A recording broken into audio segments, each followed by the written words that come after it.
Hey everyone, before we jump into what's happening in Cleveland right now, I need to ask for your help. We're grinding to reach 1,000 subscribers, and honestly, every single one of you watching makes a difference. If you're getting value from these breakdowns and want to see more content like this, just hit that subscribe button. It literally takes 2 seconds and helps us keep going. Alright, let's talk about this absolute disaster.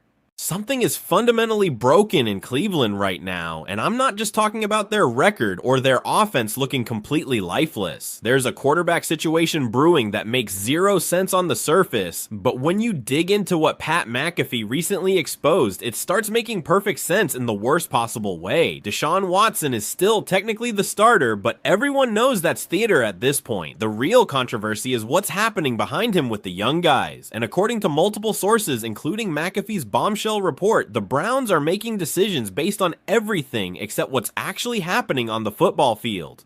Let me paint you the picture of what we're actually dealing with here. The Browns invested everything into Deshaun Watson, the guaranteed contract, the draft picks, the public commitment from ownership, and the front office. They sold the fan base on this being the move that would finally fix their quarterback problems forever. And now, less than 2 years later, they're essentially stuck with that decision while simultaneously trying to figure out what comes next, because Watson clearly isn't the answer anymore. His play has been inconsistent at best, and the entire organization knows they need to start developing someone else, but they can't admit that publicly without looking completely incompetent. So they brought in these young quarterbacks, and that's where this whole mess starts. Dillon Gabriel and Shedeur Sanders both came into the building with completely different profiles, completely different expectations, and completely different levels of support from within the organization. Gabriel is the safe choice, the guy who fits what Kevin Stefanski wants in a quarterback. He's technically sound, understands route concepts, won't freelance, and will execute the game plan exactly as drawn up. He's the kind of quarterback that makes coaches feel comfortable because there are no surprises. You know what you're getting every single time he steps on the field. Shedeur Sanders is the opposite of that, and I mean that in the best possible way. This is a guy who grew up in the spotlight, who played at Colorado under more media scrutiny than most NFL quarterbacks face, who has that natural swagger and confidence you simply cannot teach. He makes plays that aren't in the playbook. He extends drives with his legs when protection breaks down. He throws receivers open instead of waiting for them to get open. He has that quality where you watch him and immediately think this guy could be special if you just let him play, and that's exactly what terrifies coaches like Stefanski.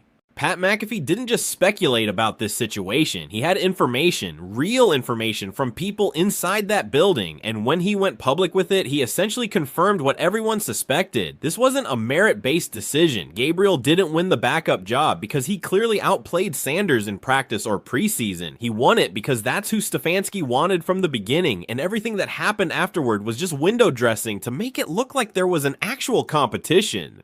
Think about what that means for a second. You have coaches and scouts who evaluated both quarterbacks, who watched every practice rep, who studied film, and apparently a significant portion of that group believed Sanders was the better option. They saw something in him that made them think he gives the Browns the best chance to win, but their opinion didn't matter, because the head coach had already made his decision. That's not how functional organizations operate. That's how dysfunctional organizations pretend to operate while everyone inside knows the real story.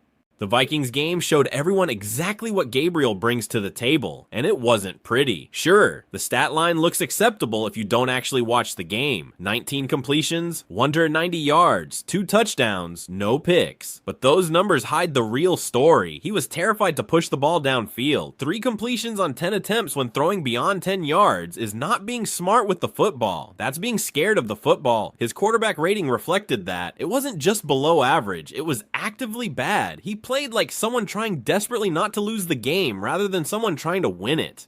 Minnesota's defense came into that game ranked in the top 10, but they didn't need to play like a top 10 defense because Gabriel never made them uncomfortable. They could sit on short routes, load the box against the run, and trust that he wasn't going to test them vertically. That's not a sustainable way to play quarterback in the NFL, especially not in the AFC North, where you're facing elite defenses multiple times a year. You need a quarterback who makes defenses defend the entire field, who forces safeties to stay deep, who creates opportunities for your playmakers by being willing to take chances. Gabriel didn't do any of that. He checked down, threw safe passes, and hoped his defense would keep the game close enough that Cleveland could steal a win somehow. That's fine if you're a backup coming in for an injured starter trying to survive a few games. That's not fine if you're supposedly the future of the franchise. And that's where McAfee's report becomes so damaging, because it exposes that the Browns coaching staff knows Gabriel isn't the guy, but they're playing him anyway, because admitting they were wrong about the evaluation means admitting they mishandled the entire situation.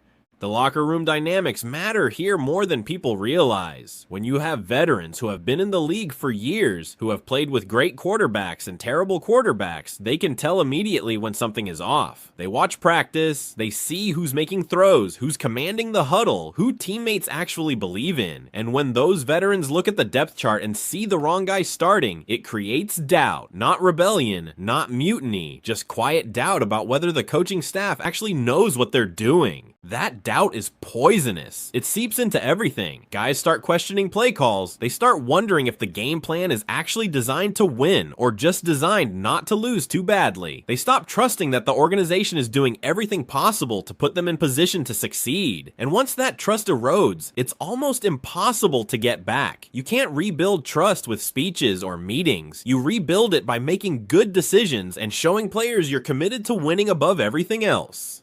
Cleveland has the pieces to compete right now. Their defense is legitimately elite. Myles Garrett is one of the 3 best defensive players in football. Their secondary can cover. Their linebackers can run. They have the kind of defense that keeps you in every game if your offense just does its job. But watching Gabriel try to manage games instead of win games is slowly breaking that defense, because they know they can't make a single mistake or the game is over. There's no margin for error when your quarterback can't score points consistently.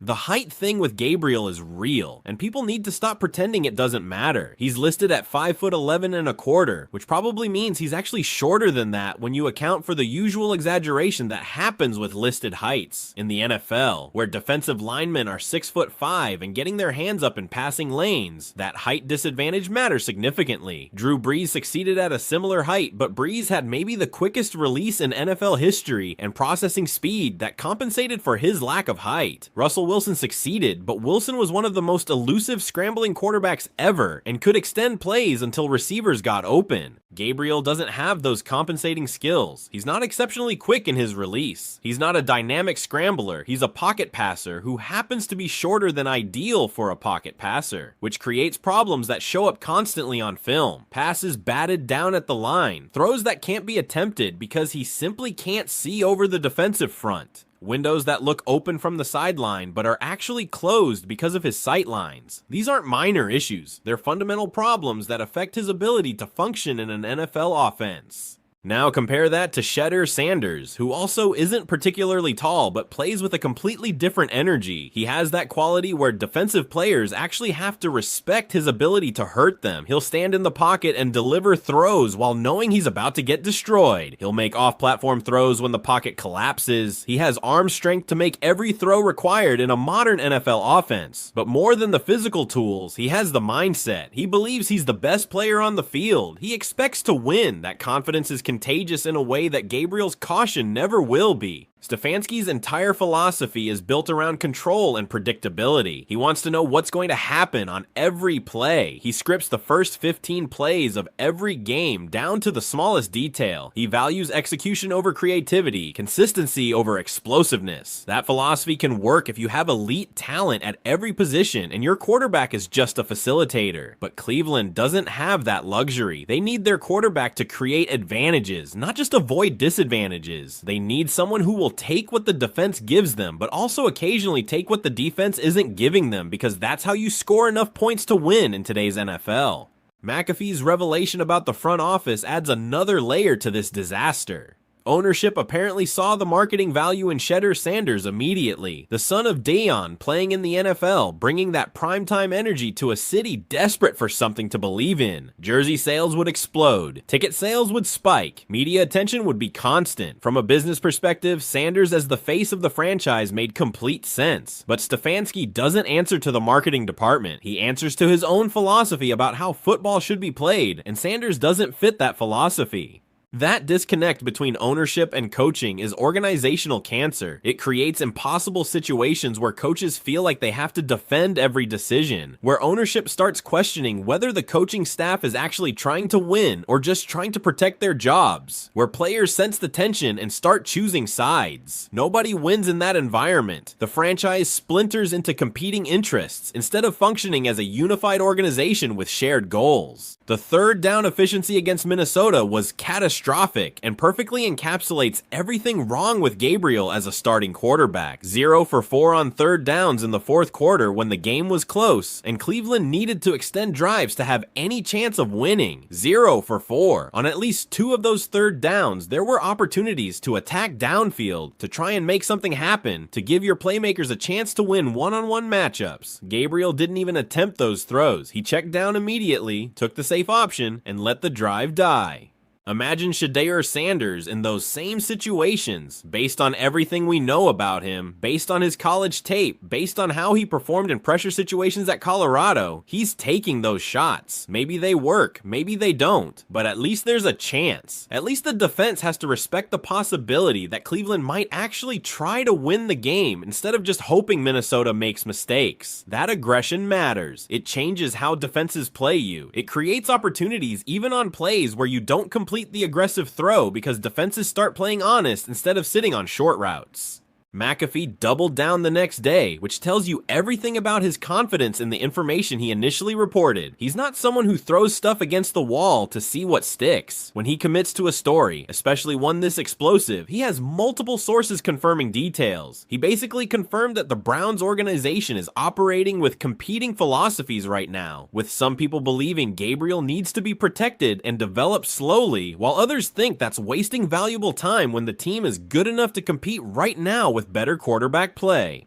That philosophical divide is destroying the Browns from the inside. You can't develop a young quarterback properly when half the building wants him on the field and half wants him on the bench. You can't build offensive chemistry when players don't know who their quarterback will be in 3 weeks. You can't establish an identity when the coaching staff and front office aren't aligned on the most important position in football. It's organizational malpractice disguised as patience and process. The Baker Mayfield comparison is unavoidable at this point. Remember when Tyrod Taylor was starting, playing it safe, keeping games close, but never really threatening to take over? Then Taylor got hurt, Baker came in, and immediately transformed the entire energy of that franchise. Cleveland went from boring and predictable to electric and must-watch television in one game. The city rallied behind Baker because he represented something they hadn't seen in decades: genuine confidence and swagger at the quarterback position. Now they're watching the reverse happen in real time. They have a quarterback with swagger and confidence sitting on the bench while a game manager takes snaps and plays scared. They're being told to trust the process, trust the evaluation, trust that the coaching staff knows what they're doing. But Browns fans don't trust processes anymore. They've been sold processes for 20 years and it's led to nothing but disappointment and wasted rosters. They want results, they want entertainment, they want to feel excited about Sundays instead of dreading watching their team play not to lose by too much. Gabriel might be perfectly adequate. He might understand the playbook better than anyone. He might never throw catastrophic interceptions or single-handedly lose games. But adequate doesn't win in the AFC. Adequate doesn't beat Baltimore, Kansas City, or Cincinnati. Adequate gets you 8 wins and another season of wondering what could have been if the organization just had the guts to take a real chance on the quarterback with actual upside. Week 2 of the preseason apparently showed more cracks that the coaching staff couldn't ignore. Gabriel struggled badly, didn't look comfortable, and suddenly the internal debate about who should be the backup intensified to levels that created real tension within the building. Sanders started getting more first-team reps in practice. The offense looked noticeably different, more energized, more willing to push the ball downfield. Players responded differently, competed harder, executed better. The team wanted Sanders on the field, even if Stefanski wasn't ready to publicly acknowledge that reality. That's when things got truly messy, because the Browns tried controlling the narrative but couldn't. Too many people inside the building talking, too many anonymous sources confirming details, too much smoke for there not to be a raging fire. McAfee's initial report opened floodgates that the organization desperately wanted to keep closed. Suddenly everyone with any connection to the Browns was sharing information, adding context, painting a picture of a franchise once again making decisions based on fear and comfort rather than courage and conviction. Stefanski is in an impossible position now. If he sticks with Gabriel and the team continues struggling, he looks stubborn and out of touch with reality. If he switches to Sanders and it doesn't work immediately, he looks reactive and indecisive. There's no clean path forward, which is exactly the kind of situation that gets coaches fired. The margin for error in Cleveland is non-existent. The fans are done being patient. The front office is feeling pressure from ownership, and the roster, the actual players who have to execute the game plan, they just want to win football games and don't care about coaching philosophies or development timelines. This situation transcends simple quarterback evaluation. It's about organizational identity. It's about whether the Browns are willing to take calculated risks or if they're content finishing 8-9 every year playing it safe. It's about whether they trust their talent enough to unleash it or if they're going to keep coaching scared and wondering why nothing ever changes. It's about whether they're actually committed to building something special or if they're just trying to avoid embarrassment and keep their jobs for another year. Pat McAfee exposed all of that with one segment. He pulled back the curtain and showed everyone what's really happening in Cleveland, and it's not pretty. It's politics and disagreements. It's coaches protecting their jobs instead of empowering their best players. It's everything that's been wrong with this franchise for decades, just wearing different uniforms with different faces, making the exact same mistakes that led to all the previous failures. So where does this actually leave Cleveland right now? With a quarterback situation that should have been resolved in training camp, but instead has become the defining storyline of their entire season. With a fan base that's frustrated, divided, and desperate for someone to just make a definitive decision and stick with it. With a coaching staff that's clearly not unified in their thinking, creating confusion and doubt throughout the organization. With a talented roster being completely wasted while everyone argues about who should be throwing them the football. Dillon Gabriel might have a solid career as a backup quarterback. He might start games occasionally and not embarrass himself. He might be exactly what some rebuilding team needs in a few years. But he's not the answer in Cleveland, not when there's a guy sitting right there who brings everything this franchise actually needs. Energy and confidence and playmaking ability and the willingness to take chances when the game is on the line. Those qualities matter more than perfect footwork or memorizing the playbook. Shedeur Sanders might not be perfect either. He'll probably throw some bad interceptions. He'll make rookie mistakes. He might struggle early while adjusting to NFL speed and complexity, but at least he'd give Cleveland something to believe in. At least he'd make Sundays exciting instead of stressful. At least he'd inject some life into an organization that's been dead inside for way too long. And at least he'd show that the Browns are finally willing to take a real chance on someone with genuine upside instead of settling for safe mediocrity. That's what Pat McAfee really revealed. Not just that the Browns made the wrong decision at quarterback, though they clearly did. He revealed that they're still operating like a franchise terrified of its own shadow, still choosing comfort over courage, still playing not to lose instead of playing to win, still wondering why nothing ever changes while doing the exact same things that led to all their previous failures. Until that fundamental mindset changes, until someone in that building has the courage to make a bold decision and stick with it regardless of the criticism, Cleveland is going to keep being Cleveland. Talented but frustrated, competitive but never quite good enough. Perpetually one decision away from finally getting it right, but always choosing the safe option that keeps them in mediocrity instead of the risky option that might actually lead to something special. The Browns have everything they need except the most important thing, a quarterback who makes everyone around him better and gives the fan base a reason to believe. They have that quarterback in their building right now. He's just sitting on the bench while the coaching staff tries to convince everyone that the safe choice is the right choice. And every week that continues, every game Gabriel plays scared, every drive that dies because nobody will take a chance, the window closes a little more on a roster that should be competing for championships right now instead of competing for respectability. That's the real tragedy of this situation. It's not just about two quarterbacks and who should be starting. It's about an entire organization unable to break free from patterns that have defined them for decades. It's about a franchise that talks about wanting to win but makes decisions like they just want to survive. And it's about a city that deserves so much better, finally having pieces in place to actually compete, but watching those pieces get wasted because the people making decisions are more concerned with protecting themselves than building something that lasts.